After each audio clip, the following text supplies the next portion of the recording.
क्या तुम बता सकते हो सिपाही बलराम कि इस बोतल में कौन सा लिक्विड है और ये तुम्हारे पास क्यों मौजूद है? मैंने बलराम का पला पलाया जिस्म वाज़े तौर पर कांपते देखा। ब्रिगेडियर अग्रवाल ने उसके जवाब का कुछ इंतजार किया और फिर उसे खामोश पाकर जख्मी शेर की तरह गर्चा चुप क्यों हो, जवाब दो। मगर मैं जानता हूँ तुम्हारे पास इस सवाल का कोई जवाब नहीं। अच्छा तुम ये बताओ, तुम दोनों कब से मुझे ठिकाने लगाने का ये मंसूबा बनाए बैठे हो?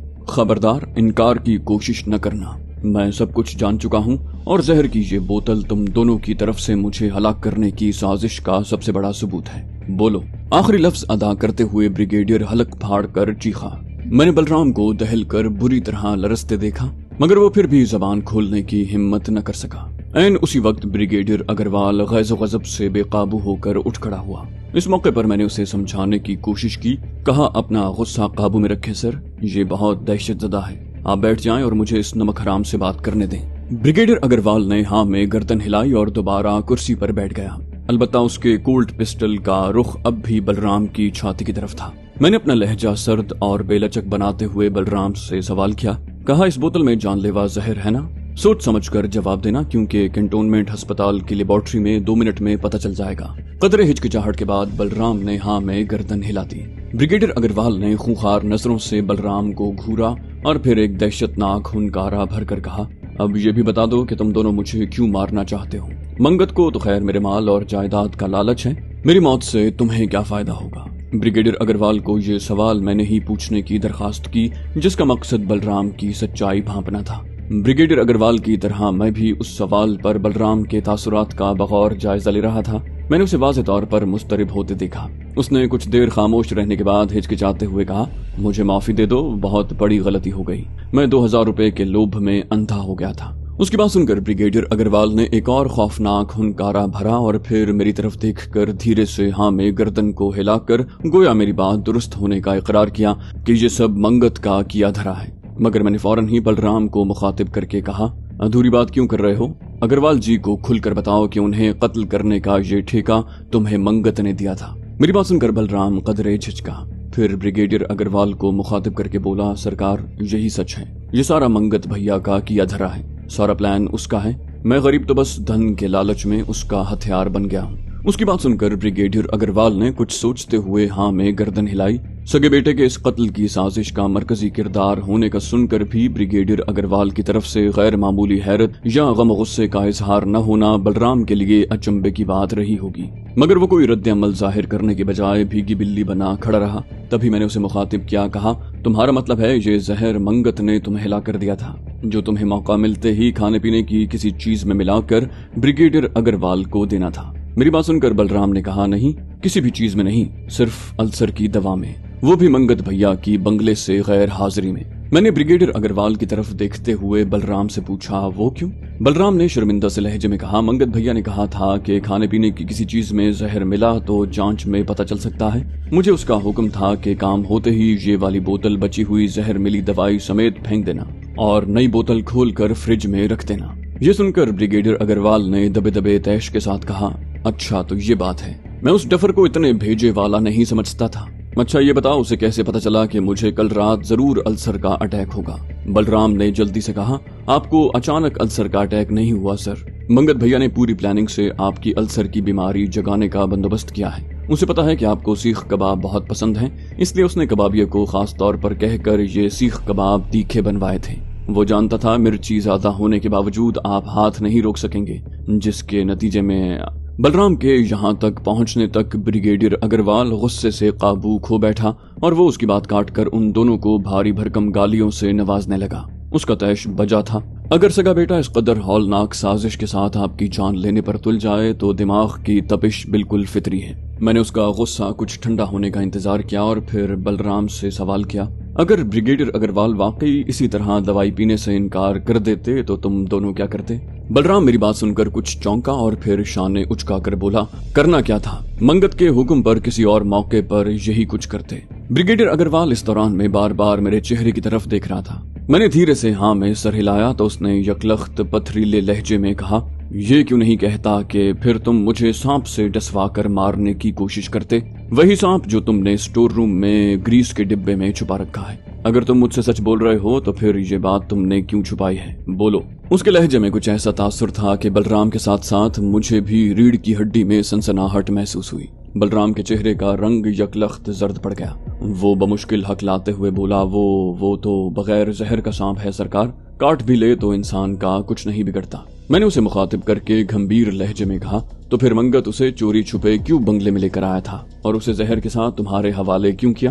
اس سے پہلے کہ وہ کچھ کہتا، میں نے بریگیڈیئر اگروال کو مخاطب کر کے کہا، یہ ادھورا سچ بول رہا ہے اور ایسا سچ جھوٹ سے زیادہ خطرناک ہوتا ہے۔ میرا خیال ہے یہ شخص اپنی اور منگت کی حرکت کی سنگینی کم کرنے کے لیے کچھ بہت اہم باتیں چھپا رہا ہے۔ میری بات سن کر بریگیڈیئر اگروال نے تائید میں سر ہلایا اور بلرام کو کھا جانے والی نظروں سے گھورتے ہوئے کہا، تم نے جب سچ اگلنا شروع کیا تھا تو مجھے تم سے کچھ ہمدردی محسوس ہونے لگی تھی۔ غریب بندے ہو، دولت کی چمک سے آنکھیں چندھیا گئی ہوں گی۔ ویسے بھی اصل قصوروار تو منگت ہے، اس لیے تم سے رعایت کی جا سکتی ہے، مگر سچائی چھپا کر تم خود کو قتل کی اس سازش میں برابر کا حصے دار ثابت کر رہے ہو۔ سچائی کا پتہ تو خیر میں لگا ہی لوں گا، مگر اب تم نے خود کو منگت کے برابر سزا کا حقدار ثابت کر دیا ہے۔ بلرام کے چہرے کے بدلتے تاثرات سے اندازہ لگانا مشکل نہ تھا کہ بریگیڈیئر اگروال کی دھمکی نے اسے بری طرح دہلا دیا ہے۔ میرا قیاس درست نکلا۔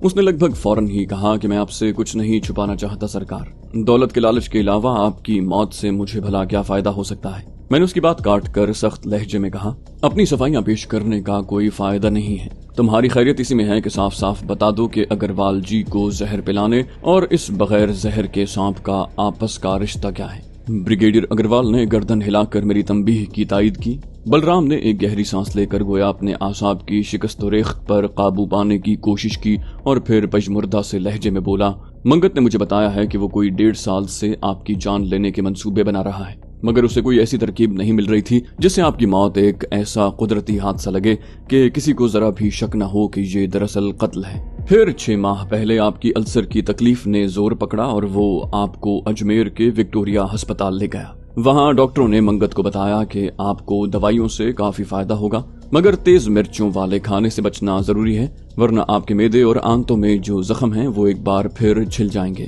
بریگیڈیئر اگروال نے گھمبیر لہجے میں کہا، یہ بات مجھے بھی پتا ہے، تم مجھے بتاؤ کہ میری آنتوں کے زخم کا میرے قتل کی اس کوشش سے کیا تعلق ہے؟ بلرام نے کہا، بہت گہرا تعلق ہے، بلکہ اس سارے منصوبے کی کامیابی کا سارا دار و مدار ہی اس بات پر ہے کہ آپ کو السر کی تکلیف ہو اور میں آپ کو دوائی میں ڈال کر یہ زہر پلاؤں۔ میں نے ناراض لہجے میں کہا، تم پھر پہیلیاں بجھوانے لگے ہو، کھل کر بتاؤ کہ یہ کیا چکر ہے؟ اس زہر کا اگروال جی کے السر سے کیا تعلق ہے اور اسے دوائی میں ملا کر پلانا ہی کیوں لازم ہے؟ بلرام نے ہاں میں گردن ہلائی، بولا، وہی بتا رہا ہوں سرکار۔ منگت بھیا نے بتایا کہ یہ کالے ناگ کا جان لیوا زہر ہے، مگر ایسا کوئی زہر کسی کو پلا دیا جائے تو یہ اسی صورت میں کسی کو ہلاک کر سکتا ہے جب یہ جسم کے کسی زخم کے ذریعے انسان کے خون میں شامل ہو جائے۔ اگر ایسا زہر پینے والا کوئی مکمل طور پر صحت مند انسان ہو، یعنی اس کے معدے اور آنتوں میں کوئی زخم نہ ہو، تو یہ اسے کوئی نقصان پہنچائے بغیر فضلے کے ذریعے خارج ہو جائے گا۔ اس کی بات سن کر بریگیڈیئر اگروال ہی نہیں، میں بھی فرط حیرت سے چونک اٹھا۔ منگت خطرناک حد تک چالاک شخص ثابت ہوا تھا۔ اس نے اپنے باپ کو مارنے کا بہت ہی مکارانہ مگر صاف ستھرا منصوبہ بنایا تھا۔ اب مجھے بغیر زہر والے سانپ کا اس کہانی میں مرکزی کردار بھی کافی حد تک سمجھ آ رہا تھا۔ بریگیڈیئر اگروال جیسے گھاگ شخص کے لیے بھی باقی کڑیاں ملانا مشکل نہیں رہا ہوگا، لہٰذا اس سے پہلے کہ میں بلرام سے اپنے اندازے کی تصدیق چاہتا، بریگیڈیئر اگروال نے گھمبیر لہجے میں اسے مخاطب کیا۔ بولا، تم دونوں کا منصوبہ یہ تھا کہ کالے ناگ کا یہ زہر میرے جسم میں پہنچنے کے بعد جیسے ہی میری آنتوں کے زخموں کے ذریعے میرے خون میں شامل ہو کر مجھے موت کی طرف بھیجنا شروع کرے گا، تم مجھے اس بغیر زہر کے سانپ سے بھی ڈسواؤ گے تاکہ ڈاکٹروں کی جانچ میں جب یہ پتہ چلے کہ میں کالے ناگ کے زہر سے مرا ہوں تو اس سانپ کے ڈسنے کے نشانات سے یہ لگے کہ مجھے واقعی کالے ناگ نے ڈسا ہے اور میری موت ایک اتفاقی حادثہ تسلیم کر لی جائے۔ کیوں میں ٹھیک کہہ رہا ہوں نا؟ بلرام نے ہاں میں ہلا کر گردن جھکانے پر اکتفا کیا۔ تبھی میں نے بریگیڈیئر اگروال کو سنجیدہ لہجے میں کہا، میرا خیال ہے کسی قتل کو اتنی صفائی سے حادثہ ثابت کرنے کا اس سے زیادہ کارگر منصوبہ سوچنا بھی مشکل ہے۔ مجھے یقین ہے کہ یہ واردات کامیاب ہو جاتی تو آپ کا یہی اردلی اس بے ضرر سانپ کو ادھر ادھر کہیں ٹھکانے لگانے کے بعد لوگوں کے سامنے یہی واویلا کرتا کہ اس نے آپ کو ڈسنے والے کالے ناگ کو فرار ہوتے بھی دیکھا ہے، تاکہ شک و شبے کی رہی سہی گنجائش بھی ختم ہو جاتی۔ ब्रिगेडियर अग्रवाल ने हाँ में गर्दन हिलाई और बलराम को मुखातिब करके गंभीर लहजे में कहा, तुमने जो कुछ किया है वो नाकाबिले माफी है और तुम कानून की तरफ से सख्त सजा के मुस्तहिक हो। तुम्हें पता है कि अगर मैं चाहूँ तो तुम्हारा कोर्ट मार्शल हो सकता है, जहाँ तुम्हारे जराइम साबित करना मेरे लिए कोई मुश्किल नहीं है। उसके बाद तुम्हें सीधी सजाए मौत मिलेगी। ये सुनकर बलराम का चेहरा जर्द पड़ गया। उसने कोई जवाब देने की बजाय मरे मरे से अंदाज में हाँ में गर्दन हिलाने पर इक्तिफा किया। ब्रिगेडियर अग्रवाल ने उसी तहकुमाना लहजे में बात आगे बढ़ाई। बोला, मगर मैं चाहता हूँ कि इस जुर्म की सजा असल मुजरिम को मिले और भरपूर मिले। तुम तो महज एक हथियार हो, असल कसूरवार तो हथियार की लबलबी दबाने वाला होता है और उसे सजा दिलवाने में तुम फैसला कुन किरदार अदा कर सकते हो। मैं पुलिस थाने में FIR दर्ज करवाऊंगा ताकि सिविलियन अदालत में मंगत के खिलाफ मुकदमा चले और उसे कानून के मुताबिक सजा मिले। तुम इस मुकदमे में सुल्तानी गवाह बनोगे और अदालत के सामने सब कुछ सच सच बताओगे। इस तरह मंगत को अपने किए की सजा मिलेगी और कानून की मदद करने पर तुम्हें बरी कर दिया जाएगा। ये सुनकर बलराम ने पुरजोश अंदाज में गर्दन हिलाई। तभी मैंने कहा, अग्रवाल जी, इस सूरत में भी इसे फौज से तो लाजिमन फारिग कर दिया जाएगा। अगर आप इस कम अक्ल इंसान को बचाना ही चाहते हैं तो फिर इसका कैरियर भी तबाह होने से बचा लें। मेरी बात सुनकर ब्रिगेडियर अग्रवाल चौंका और फिर हैरत भरे लहजे में सवाल किया, वो कैसे राकेश जी? मैंने एक गहरी नजर बलराम पर डाली। मुझे उसकी नजरों और चेहरे पर पछतावे और शर्मिंदगी के वाज़े तासुरात नजर आए। अगर ये नाटक था तो वो बला का माहिर अदाकार था। बहरहाल उसे ब्रिगेडियर अग्रवाल की तरफ से तादीबी कार्रवाई से बचाने की कोशिश उससे किसी हमदर्दी का नतीजा नहीं थी। मैं तो सिर्फ ये चाहता था कि मैं कोई बखेड़ा फैलने से पहले यहाँ से राह फरार इख्तियार करने में कामयाब हो जाऊं। दर हकीकत ब्रिगेडियर अग्रवाल की जान बचाने का असल सबब भी मेरी यही मजबूरी थी। उसकी नागहानी हादसाती मौत मुझे, सफीर अहमद और फातिमा को बहुत बड़ी मुश्किल में फंसा सकती थी। ब्रिगेडियर अग्रवाल के बंगले में ठहरने की हिमाकत भी हमें बहुत महंगी पड़ सकती थी। मैंने मुस्तहकम लहजे में कहा, तरीका तो बहुत सादा सा है सर। आप मंगत के खिलाफ रिपोर्ट में बताएं कि इस साजिश का पर्दा आपके अर्दली बलराम ने फाश किया है, जिसे आपकी हलाकत की साजिश को अमली जामा पहनाने के लिए कई हजार रुपए का लालच दिया गया था। मगर बलराम के ज़मीर ने इस साजिश में अहम किरदार अदा करने की इजाजत न दी और इसने आपको सब कुछ बता दिया। इस तरह अदालत में इसकी गवाही भी ज्यादा जोरदार हो जाएगी और मंगत का बच निकलना लगभग नामुमकिन हो जाएगा। ब्रिगेडियर अग्रवाल ने मेरी जबान से निकलने वाला हर लफ्ज गौर से सुना। फिर उसके चेहरे पर इत्मीनान और खुशी के मिले जुले तासुरात उभरे। वो बोला, तुम्हारी तजवीज बहुत उम्दा है यार, मैं ऐसा ही करूंगा। मेरा असल मकसद तो अपने राक्षस सपूत की गर्दन कानून के शिकंजे में देना है। इस गरीब की जिंदगी तबाह करके मुझे क्या मिलेगा? ये सुनते ही बलराम आगे बढ़कर अपने आका के कदमों में गिर गया और आहोजारी करके अपनी खता की माफी तलब की।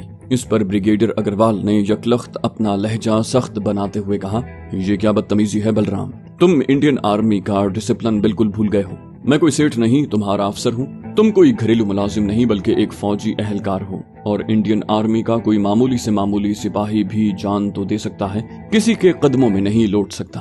ब्रिगेडियर अग्रवाल की ये बेवक्त की रागनी मुझे एक आंख न भाई, मगर मुझे उस वक्त अपना उल्लू सीधा करने की जल्दी थी। लिहाजा मैंने बड़े मियाँ को मुखातिब करके कहा, मेरा ख्याल है अब सब तय पा गया है, मगर मेरी आपसे छोटी सी दरखास्त है, उम्मीद है आप जरूर कबूल करेंगे। ब्रिगेडियर ने जल्दी से कहा, हाँ राकेश जी, आपने मुझ पर इतना बड़ा एहसान किया है कि आपकी कोई बात टालने का मैं सोच भी नहीं सकता। आप बेफिक्र होकर बताएं कि क्या चाहते हैं। मैं यकीन दिलाता हूं कि आपकी हर ख्वाहिश पर अमल होगा। मैंने आजिज़ी से कहा, बस ये दरखास्त है सर कि आपको जो कार्रवाई भी करना है हमें इस सारे मामले से अलग करके करें। हम कुछ देर में यहाँ से रुखसत हो जाएंगे, उसके बाद कानूनी कार्रवाई शुरू करें और इसमें कहीं मेरा जिक्र न आने दें। ब्रिगेडियर अग्रवाल ने पुरजोश लहजे में कहा, बस इतनी सी फरमाइश है तुम्हारी। तुमने अपनी जान पर खेलकर मेरी जिंदगी बचाई है, मैं कैसे गवारा कर सकता हूँ कि तुम किसी मुश्किल में फंसो। तुम बेफिक्र रहो, इस सारे किस्से में तुम्हारा नाम नहीं आएगा। मैंने ये सुनकर इत्मीनान की सांस ली। उसके बाद ब्रिगेडियर अग्रवाल और मैं बलराम के साथ निचली मंजिल पर स्टोर रूम में गए, जहां उसने सांप वाला डिब्बा एक बार फिर बरामद किया। ब्रिगेडियर अग्रवाल उस सांप का दीदार करना चाहता था, मगर मैंने उसे बाज रखा। मेरे तजर्बे के मुताबिक वो सांप जहर से आरी जरूर था, मगर बला का फुर्तीला और गुस्सीला था। वो न सिर्फ ब्रिगेडियर अग्रवाल के हाथ पर भी दांत गाड़ सकता था, बल्कि मौका मिलते ही फरार भी हो सकता था। ऐसी सूरत में मंगत के खिलाफ एक अहम सबूत जाया हो जाता। लिहाजा मैंने ब्रिगेडियर को राजी कर लिया कि वो पुलिस के पास शिकायत दर्ज करवाने तक वो डिब्बा अपनी ख्वाबगाह की अलमारी में मुकफ्फल रखे। नाश्ते की मेज पर बज़ाहिर सब कुछ मामूल के मुताबिक था, ہمارے اتفاق رائے کے مطابق یہ سارا معاملہ فی الحال باقی سب افراد سے پوشیدہ رکھا گیا تھا۔ الکا کے پوچھنے پر بریگیڈیئر اگروال نے یقین دلایا کہ اس کے السر کی تکلیف اب بالکل ٹھیک ہے اور اسے دوا پینے کی ضرورت نہیں ہے۔ ناشتے سے فارغ ہونے کے کوئی گھنٹہ بھر کے بعد ہم روانگی کے لیے تیار ہو گئے۔ بریگیڈیئر اگروال نے اعتراض اٹھایا کہ احمد آباد جانے والی اراولی ایکسپریس تو دوپہر کے بعد اجمیر پہنچے گی اور اس کی آمد میں تاخیر بھی ہو سکتی ہے۔ اتنی جلدی ریلوے اسٹیشن پہنچنے کی کیا ضرورت ہے؟ مگر میں نے یہ کہہ کر اس کا اعتراض ٹال دیا کہ ہم اجمیر کے بازاروں سے کچھ خریداری کرنے اور وہاں کی سوغاتیں کھانے کے بعد ریلوے اسٹیشن پہنچیں گے۔ بریگیڈیئر اگروال نے بادل نخواستہ میری بات مان لی، مگر ساتھ ہی ہمیں خود اجمیر ریلوے اسٹیشن چھوڑنے کا ارادہ ظاہر کیا۔ میں نے اس کی یہ پیشکش بھی مسترد کر دی۔ اس صورت میں بھی میرا وہ منصوبہ خاک میں مل جاتا جو اتنی جلدی اجمیر روانگی کی اصل وجہ تھی۔ میں نے اسے کہا، سر آپ کے وہاں جانے کی کوئی ضرورت نہیں ہے، آپ بس اتنی مہربانی کر دیں کہ اسٹیشن ماسٹر انش شاستری کو فون کر کے ہم سے ہر ممکن تعاون کی ہدایت کر دیں۔ بریگیڈیئر اگروال نے بادل نخواستہ میری فرمائش پوری کر دی۔ میں اسٹیشن ماسٹر سے اس کی گفتگو کا ایک ایک لفظ غور سے سن رہا تھا۔ یہ جان کر میرا دل خوشی سے جھوم اٹھا کہ اس نے عین میرے مطلب کی بات کی تھی، یعنی کسی تفصیل میں جائے بغیر اسٹیشن ماسٹر کو کہا تھا کہ میں کیپٹن کانتی آمرے کے ساتھ اپنے خاص مہمان بھیج رہا ہوں، ان کے ساتھ ہر طرح کا مکمل تعاون کیا جائے۔ بریگیڈیئر کے چہرے کا اطمینان بتا رہا تھا کہ دوسری طرف سے یقیناً کہا گیا ہوگا کہ اس کے حکم کی حرف بحرف تعمیل کی جائے گی۔ وہ سلسلہ منقطع کر کے غالباً اپنے دفتر کا نمبر ملانے لگا۔ دوسری طرف سے فون یقیناً خود کیپٹن کانتی آمرے نے اٹھایا ہوگا۔ بریگیڈیئر اگروال نے افسرانہ شان کے ساتھ اپنے ماتحت کو مخاطب کیا۔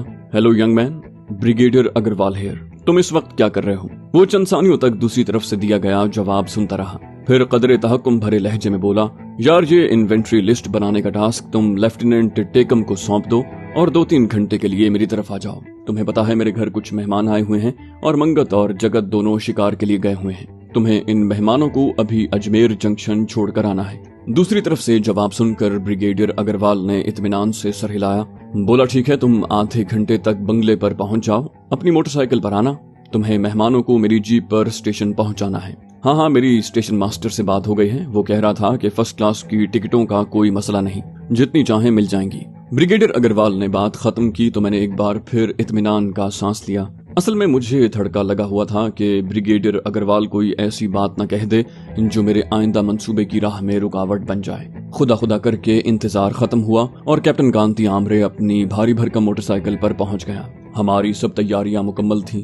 بلرام ہمارا سامان اور کھانے کا ٹفن پہلے ہی جیپ میں رکھ چکا تھا۔ بریگیڈیئر اگروال نے نہایت اپنائیت اور شفقت کے ساتھ ہمیں رخصت کیا۔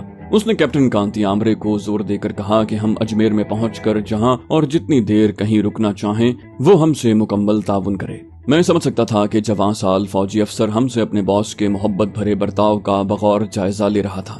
میں بھی یہی چاہتا تھا تاکہ ناصر آباد چھاونی سے اجمیر تک کے سفر میں کیپٹن کی طرف سے کسی پریشانی کا سامنا نہ کرنا پڑے اور ہماری روانگی میں کوئی معمولی سی بھی اڑچن کھڑی نہ ہو۔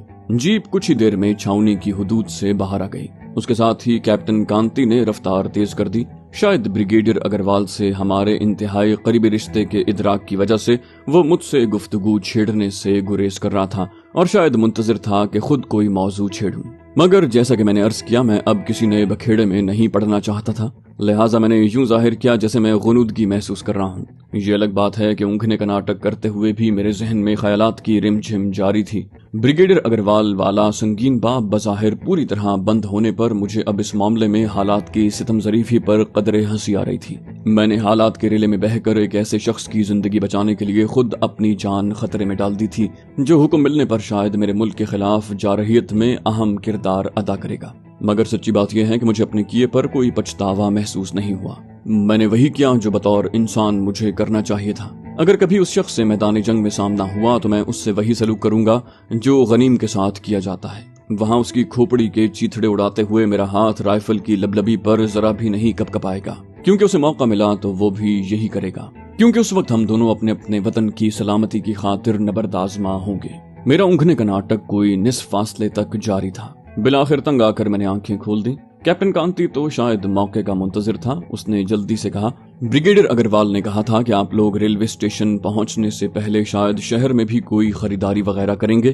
مجھے بتا دیں کہ آپ کو کیا خریدنا ہے تاکہ میں جیپ کو سیدھا شہر کے ان علاقوں میں لے جاؤں جہاں آپ کی مطلوبہ چیزیں ملتی ہیں۔ मैंने कहा, नहीं यार, मेरी तबीयत कुछ बोझल हो रही है। मेरा ख्याल है ट्रेन आने तक रेलवे स्टेशन के वेटिंग रूम में आराम करना ज्यादा बेहतर रहेगा। इस इलाके में कुछ ज्यादा ही गर्मी पड़ती है। कैप्टन कांति ने मेरी राय की तायद की। फिर वो तपते सहराओं और बर्फ में ढके पहाड़ों में अपनी फौजी तरबियत के किस्से सुनाने लगा। मैंने उसकी बातों में दिलचस्पी जाहिर करके उसकी हौसला अफजाई की। उसे बातों का कुछ ज्यादा ही शौक था, मगर मैंने निहायत महारत से गुफ्तगू का रुख बेशतर वक्त खुद उसकी तरफ रखा। हत्ता कि जीप अजमेर रेलवे स्टेशन के सामने पहुंचकर रुक गई। कैप्टन कांति हमारा सामान रेलवे स्टेशन पर पहुंचाने में मदद की तैयारियां कर रहा था, मगर मैंने 2 कुलियों की खिदमत हासिल कर ली। हम चारों दोनों कुलियों के पीछे चल रहे थे। मैंने जानबूझकर आवाज इतनी बुलंद रखते हुए कि कैप्टन कांति भी सुन ले, उनमें से एक कुली से पूछा, क्यों भैया, अहमदाबाद जाने वाली अरावली एक्सप्रेस के आने में कितनी देर है? कुली ने अपनी मालूमात बघारने का मौका पाकर पुरजोश लहजे में कहा, दोपहर 2 बजे के आसपास पहुंचती है सरकार और 2:30 बजे तक चल पड़ती है। मैंने कहा, ओहो, अभी तो 11:30 ही बजे हैं। चलो इतनी देर वेटिंग रूम में नींद पूरी कर लूंगा। अपनी इस फुलझड़ी की बदौलत हमें अपने सामान समेत सीधे फर्स्ट क्लास की पुरआसाइश इंतजारगाह का रुख करने का मौका मिल गया। फराटे से चलते छत के पंखों के नीचे ठंडे मशरूबात से लुत्फानंदोज होने के बाद कैप्टन अग्रवाल ने सलाह दी कि हमें स्टेशन मास्टर अंश शास्त्री से मिल लेना चाहिए, मगर मैंने उसकी बात टाल दी कि अभी बहुत वक्त पड़ा है। फिर मैं नीम दराज होकर ऊँघने का नाटक करने लगा। मुझे अंदाजा था कि वो बातूनी शख्स बेजारी भगाने के लिए सफीर अहमद और फातिमा से गुफ्तगू का सिलसिला कर सकता है, लिहाजा मैंने चौंक कर बेदार होने की अदाकारी करते हुए उसे मुखातिब किया। कहा, कैप्टन कांति, यार जगत भैया ने यहीं कहीं आसपास से जाफरानी लस्सी पिलाई थी जिसका मजा अब तक जहन में ताजा है। पता नहीं जिंदगी में कभी दोबारा अजमेर आना नसीब हो या ना हो, तुम हमें जाते जाते वो लस्सी लाकर पिला दो तो। कैप्टन कांति ने पुरजोश लहजे में मेरी बात काट कर कहा, आप फिक्र न करें प्रकाश जी, अजमेर की सबसे अच्छी जाफरानी लस्सी पिलाता हूँ। शिवशंकर नाम है दुकान का, दरगाह बाजार में है। ऐसी लस्सी है कि भगवान ने चाहा तो जिंदगी भर उसका जायका याद रहेगा। मैंने उससे इजहार तशक्कुर करते हुए कुछ नोट थमाना चाहे, मगर उसने इनकार कर दिया। उसके रुखसत होने के कुछ ही देर के बाद मैंने सफीर अहमद और फातिमा को वहीं इंतजारगाह में छोड़ा और फिर स्टेशन मास्टर के दफ्तर में जा पहुंचा।